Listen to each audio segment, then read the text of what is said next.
একটা ছোট্ট ঘটনা মনে পড়ে গেল, যেটা আমি মাওলানা তারিক জামিলের থেকে শুনেছিলাম। ওনাকে আমি খুব ভালোবাসি, তো ওয়াজের মাঝখানে দুই একবার তার নাম আমার মুখে চলেই আসে। যে প্রস্টিটিউট, তাকে আমরা বাংলাতে বলি পতিতা। আমরা কি বলি যুবক ভাইরা? পতিতা। আর একটা ভাষা আছে, তবে এটা খুব জঘন্য, ওইটা আমি প্রোনাউন্স করতে চাই না, আমি ইংলিশটাই বলছি প্রস্টিটিউট, পতিতা। সারা জীবন অন্যায় করেছে। হঠাৎ একদিন দোকানে মাঝে মাঝে কাস্টমার হয়ে আমরা যাই কি যাই না, বলো যুবক ভাইরা? তো মেয়েটা একজন কাস্টমার হয়ে একজন যুবকের দোকানে আসছে। তো যুবকটা তাবলীগ করে, দাড়িওয়ালা, টুপিওয়ালা। তো যুবকের একটা ক্যাসেট আছে, যেখানে সে প্রায় সময় মাওলানা তারিক জামিলের লেকচারটা বাজিয়ে দেয়।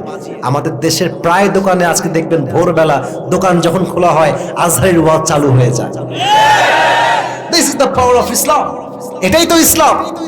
তো তারিক জামিলের বয়সে খুব বেশি শুনে পাকিস্তানের একজন যুবক।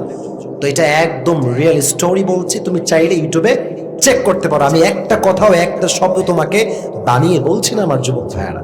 তো মেয়েটা আসছে দোকানে কিছু কেনার জন্য।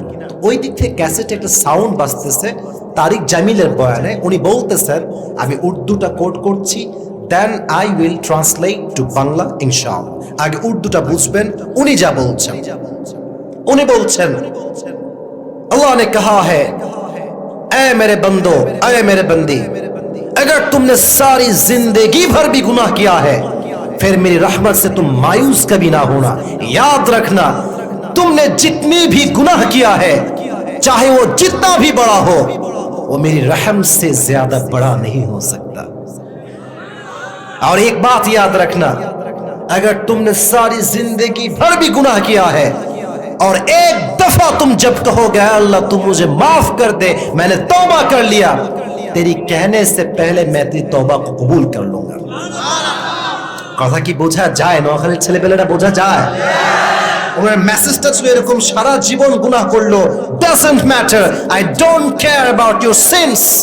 আল্লাহ বলছে তোর গুনাহ নিয়ে আমার কোনো মাথা ব্যথা নেই, তুই মাফ চাইলে আমি আল্লাহ মাফ করব। এই কথা শুনে মেয়েটার টনক নড়ে গেছে। এবার মেয়েটা ওই দোকানদারকে বলছে, আচ্ছা ये कौन है जिसने ये बात बताई है, ये कौन है? ছেলেটা বলল, হুজুর, মেয়েকে বলছে, আম্মাজান এটা তো অনেক বড় স্কলার, আমাদের দেশের অনেক বড় একজন আলেম। তো মেয়েটা বলছে, क्या मैं इनसे मुलाकात कर सकता हूँ, क्या मैं इनसे मीट कर सकता हूँ, কি সাক্ষাৎ কি হতে পারে? তো সে বলছে, কেমনে সম্ভব, কিন্তু অনেক বড় স্কলার, ইনাকে দেশে পাওয়া মুশকিল, উনি প্রায় বিদেশে থাকে দাওয়াতের কাছে। তো বলছে, চেষ্টা করতে দোষ